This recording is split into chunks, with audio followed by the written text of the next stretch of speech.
આંતરરાષ્ટ્રીય હવાઈ મથક પરથી વિદેશી ઉડાન શરૂ કરવા માટે ઇમિગ્રેશન મંજૂરી આપવા ચેમ્બર ઓફ કોમર્સનો કેન્દ્ર સરકારને રજૂઆત.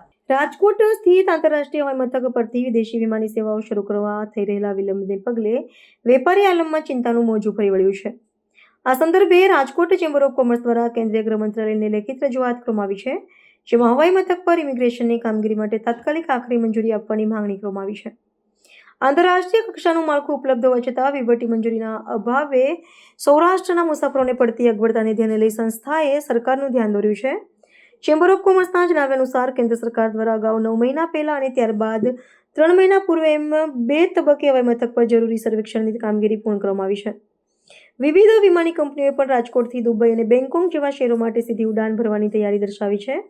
જોકે કેન્દ્રીય ગૃહ વિભાગ તરફથી ઇમિગ્રેશન અંગેની અનિવાર્ય મંજૂરીઓ પ્રાપ્ત ન થવાને કારણે આંતરરાષ્ટ્રીય સેવાઓ શરૂ કરવી શક્ય બની નથી, જેના ફળસ્વરૂપે સમગ્ર પ્રક્રિયા ખોરંભે પડી છે.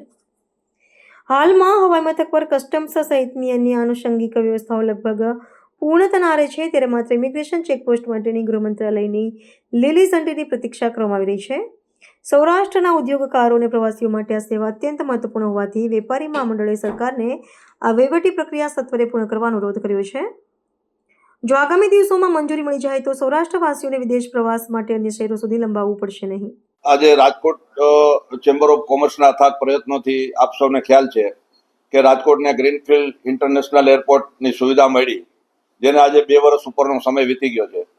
આજની તારીખે ડોમેસ્ટિક ફ્લાઇટની ઘણી બધી અવર જવર ચાલુ છે અને ઓક્યુપન્સી પણ મોર દેન 80% મળી રહી છે, સૌ આપ જાણીએ છીએ.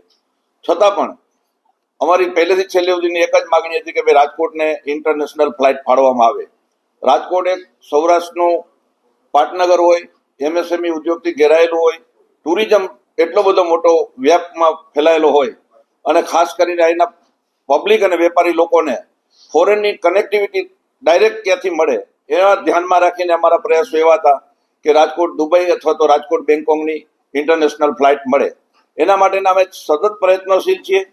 અમને કહેતા આનંદ થાય છે કે વારંવાર અમે રજૂઆત કરવાથી જ્યારે ઇન્ટરનેશનલ ફ્લાઇટ મળવાના જે પેરામીટર્સ છે એ પેરામીટર્સની અંદર આજે ઇમિગ્રેશન અને કસ્ટમ એ 2 મેઇન એના બેઝ છે.